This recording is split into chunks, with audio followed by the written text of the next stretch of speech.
Party के खतरनाक इरादों से भरे हुए उनके घोषणा पत्र के संदर्भ में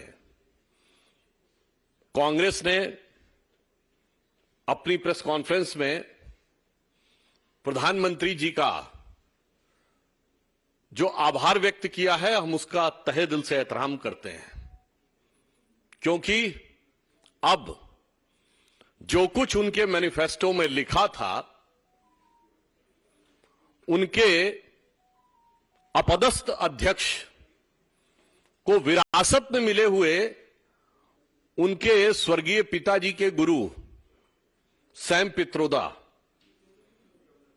ने ऐसा एक्सरे कर दिया है उस मैनिफेस्टो का कि अब राहुल गांधी जी भी कुछ बोल ले या कांग्रेस का कोई प्रवक्ता कुछ बोल ले, आप सभी जानते हैं अगर एक बार एक्सरे हो जाए फिर कितना भी कपड़े से ढकने का प्रयास करो वो हकीकत सामने आ जाती है। तो वो हकीकत अब पूरी तरीके से खुलकर सामने आ गई है। जिस प्रकार की बातें उन्होंने कही वो मैं कह सकता हूं उनकी पार्टी के एक हाईटेक व्यक्ति ने कही है, जो बड़े दिमागदार माने जाते हैं, who is considered to be the brain behind. So the brain behind has been categorically elaborated the nefarious design of Congress party. इसमें सिर्फ सिंपल सी बात इतनी नहीं है।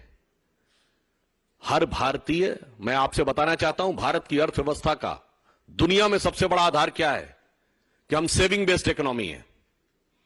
आज पर्सनल डेट में हमारा डेट टू जीडीपी रेशियो दुनिया में सबसे बेहतर है, 43% ऑफ द जीडीपी है। क्यों? कौन सेविंग्स को प्रेरित करता है? दुनिया के बड़े बड़े थिंक टैंक्स ने कहा है कि भारत में परिवार और जो आपकी जनरेशनल मोटिवेशन है वो सेविंग को प्रेरित करती है। यानी आप अपने बच्चों को, उनके बच्चों के लिए विरासत में क्या धन संपत्ति छोड़ेंगे वो प्रेरित करती है। भारत का मूल मंत्र क्या रहता है? एक पीढ़ी मेहनत करके कमाती है, उसके बाद दूसरी पीढ़ी उससे कुछ बनाती है, तब जाके तीसरी पीढ़ी कुछ सुख पाती है, और यह कांग्रेस उस सुख चैन को छीनना चाहती है। सैम पित्रोदा ने यह कहा कि वो अमेरिका से प्रेरित होकर गोल्ड टैक्स लगाने की बात करेंगे। अब मैं पूरे देशवासियों को याद दिलाना चाहता हूं कि इनके मैनिफेस्टो में विदेश की फोटोएं थी जिसका ये खंडन नहीं कर पाए। अमेरिका की बेफलो लिवर की इन्होंने गंदगी का चित्र दिखाकर भारत के पर्यावरण के बारे में बात किया था। अब यह साफ हो गया कि वो फोटोएं किसी गलती के तहत नहीं थी, इनके दिमाग में विदेश की बातें अंकित हैं। और मैं तो उनसे पूछना चाहता हूं, विदेश की कौन सी शक्तियां आपको प्रेरित कर रही हैं? अगर आप ये कहना चाहते हैं तो विदेशों में जो आप उदाहरण देना चाहते हैं उसमें तो 45% तक टैक्स लगता है। आपको पता होना चाहिए, मैं गंभीर विषय की तरफ ध्यान आकृष्ट करना चाहता हूं। आज मल्टीपोलर वर्ल्ड आगे बढ़ रहा है, डॉलर की हार्ड करेंसी के रूप में भविष्य अनिश्चित हो रहा है।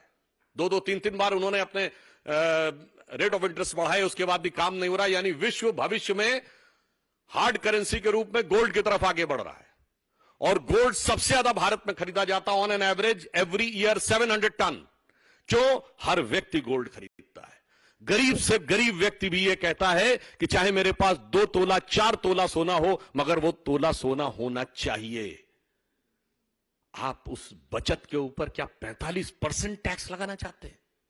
अगर आप विदेश से प्रेरणा की बात कर रहे हैं, जो उदाहरण उन्होंने देने की बात कही है, इसका अर्थ क्या हुआ कि भविष्य में विश्व में जो हार्ड करेंसी हो सकता है, जिसका सबसे बड़ा बेस भारत के अंदर हो सकता है, उस भारत के बेस को ध्वस्त करने के किसी बड़े राजनीतिक षड्यंत्र का हिस्सा तो नहीं है। यह मैं बात गंभीरता से पूछना चाहता हूं। और माननीय प्रधानमंत्री जी ने जो बात कही है कि कांग्रेस की लूट जिंदगी के साथ भी और जिंदगी के बाद भी, मैं बताना चाहता हूं कि हमारे यहां यह परंपरा है, हमारे यहां सोना कोई एसेट नहीं है।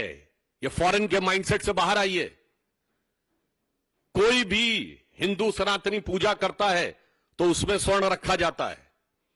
विवाह होता है तो गरीब से गरीब आदमी हाथ में सोना देता है, और यहां तक कि जब लगता है कि प्राण छूटने वाले हैं तो कहा जाता है यदि घर में सोने का कोई टुकड़ा हो तो वो उनके मुंह में रख दीजिए। किस प्रकार की चीजों के लिए, किस भावना से प्रेरित है? बहुत साफ हो गया, विदेशी मानसिकता से प्रेरित। जिसको भारत की विरासत से नफरत है, वो भारतीयों की विरासत पर गिद्ध दृष्टि डालकर बैठे। मगर अपनी पार्टी की विरासत परिवार के बाहर नहीं जानी चाहिए।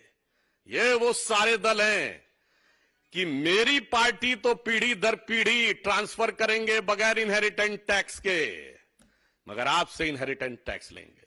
मैं कांग्रेस से पूछना चाहता हूं, एक तरफ माननीय प्रधानमंत्री जी जन धन योजना के द्वारा 54 करोड़ गरीबों के खाते में धन पहुंचाया उन्होंने, और उन खातों में 2 लाख करोड़ रुपए से अधिक रुपया है, और आप जन जन का धन खींच लेना चाहते हैं।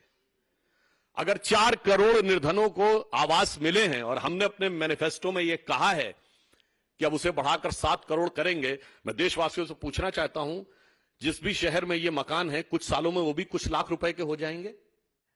Kane sir, your dinner. On a tile? Arey, it's antibacterial. Scratch resistant also. But plates? Kane bhai, it's a tile ad. IM Plus technology से बने वर्ल्ड क्लास टाइल्स। टाइल हो तो सिंपल हो।